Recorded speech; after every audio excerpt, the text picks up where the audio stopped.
Hi everyone. सो पिछले lecture में हम लोग ने देख लिया था कि एक सिंगल न्यूरॉन मॉडल को हम ट्रेन कैसे करेंगे। Let's talk about.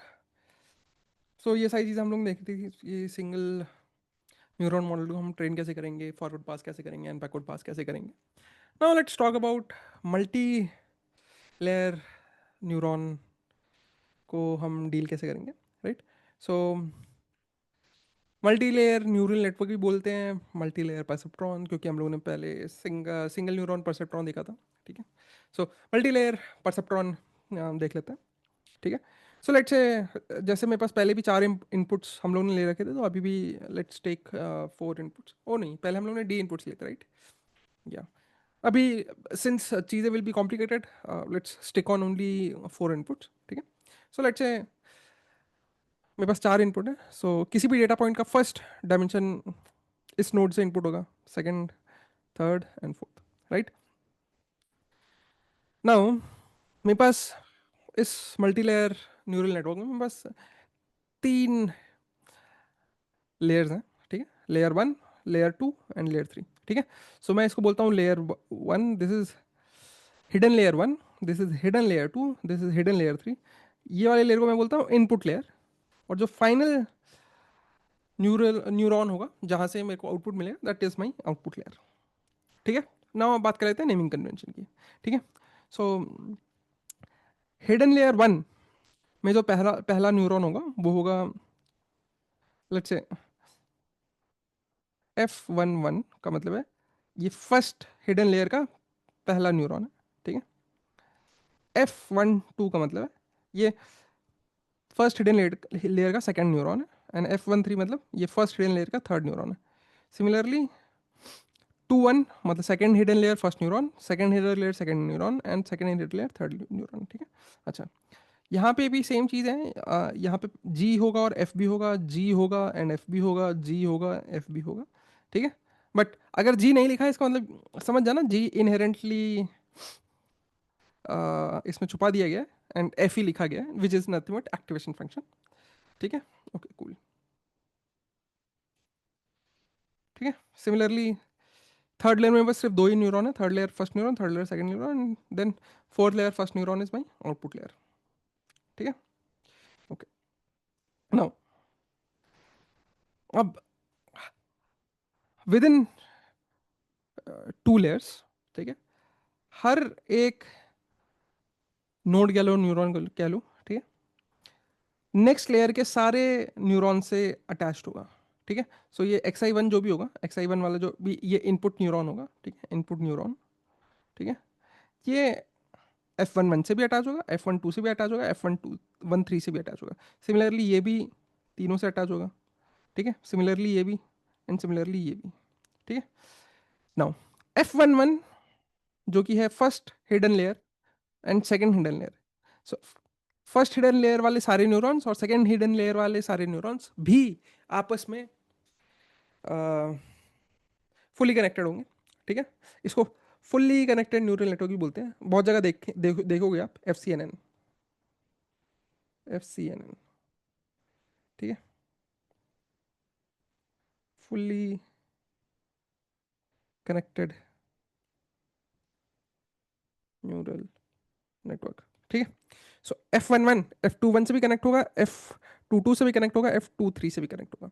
F12 F21 से कनेक्ट होगा, 22 से कनेक्ट होगा, 23 से कनेक्ट होगा, F13 भी तीनों से कनेक्ट होगा। Similarly second hidden layer, third hidden layer भी आपस में कनेक्टेड होंगे एंड सिमिलरली लेयर 3 और लेयर 4 भी कनेक्टेड होंगे।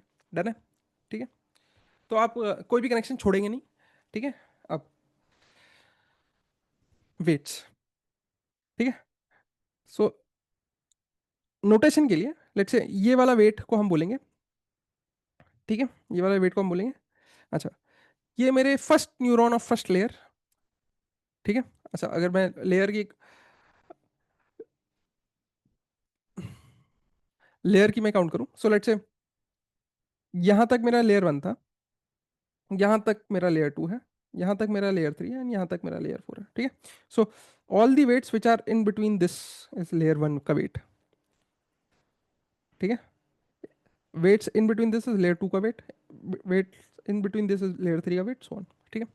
इसका मतलब क्या है? सो xi1 xi1 xi1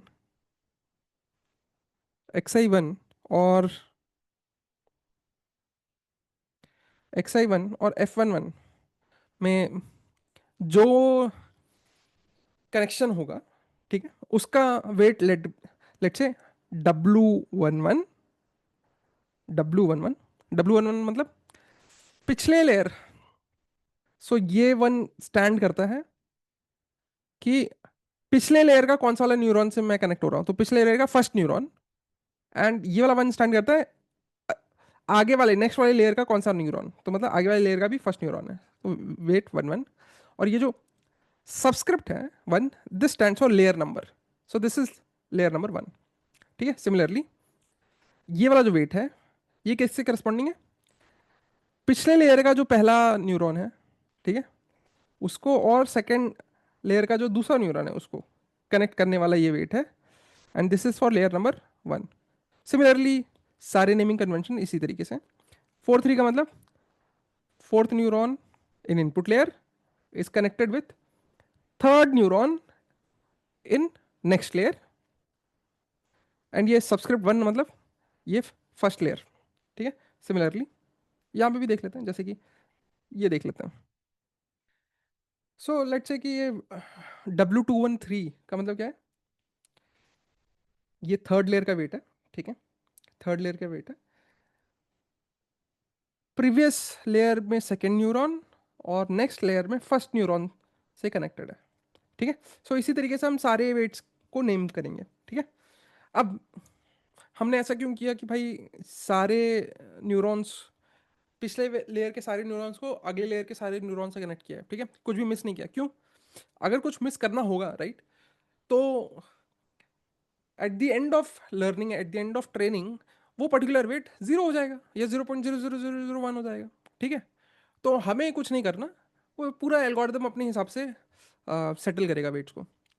ठीक है, तो ये तो था नोमेनक्लेचर अबाउट, कि ये हमारे लिए नोमेनक्लेचर है कि मतलब आगे चल ये जो अभी तक हमने जिस भी तरीके से नेमिंग देखी है, हमारी तरफ से, ये हम लोगों के बीच की बातें हैं। ठीक है, किसी बुक में कोई दूसरी नेमिंग मिल जाएगी आपको। ठीक है, ये यूनिवर्सल नेमिंग नहीं है, लेकिन कॉन्सेप्ट यूनिवर्सल है। कॉन्सेप्ट वही जो लोग फॉलो करते हैं वही कॉन्सेप्ट हैं। ठीक है ना? सो अब अगर वेट की बात करें, राइट, वेट की बात करें, सो ये जो वेट्स हैं, कितने वेट्स होंगे फर्स्ट लेयर में? 4 × 3 12 वेट्स होंगे, करेक्ट? ये 4 × 3 12 वेट्स होंगे। सो ये सारे वेट्स को अगर मैं एक 4 × 3 मैट्रिक्स बना दूं, ये 4 × 3 वेट्स हैं। सो अगर ये सारे वेट्स को मैं 4 × 3 मैट्रिक्स बना दूं, सो W1 कहने का मतलब है वेट्स फॉर लेयर 1। ठीक है, लेयर 1 के जो भी वेट्स होंगे which will be W11 W12 W13, मतलब this is W11 W12 W13, W21 W22 W23, W21 W22 W23, similarly बाकी के 4 rows, right? So this is 4 × 3। वैसे ही weights in layer 2 will be 3 × 3।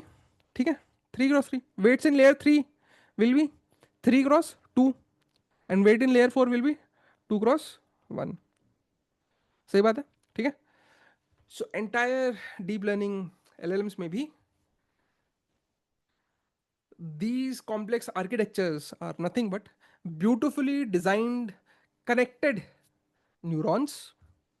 ठीक है, एंड उसके बीच में बहुत सारी टेक्निकलिटीज होंगी, बहुत सारी डिफरेंट डिफरेंट तरीके के एक्टिवेशन फंक्शंस होंगे, डिफरेंट डिफरेंट तरीके के रेगुलराइजेशन टेक्निक्स इस्तेमाल हो रही हैं, और भी बहुत सारी चीज़ें हो रही होंगी। पर जो कोर आइडिया है वो कोर आइडिया यही है। ठीक है, अब इन वेट मैट्रिक्स को मेरे को लर्न करना है।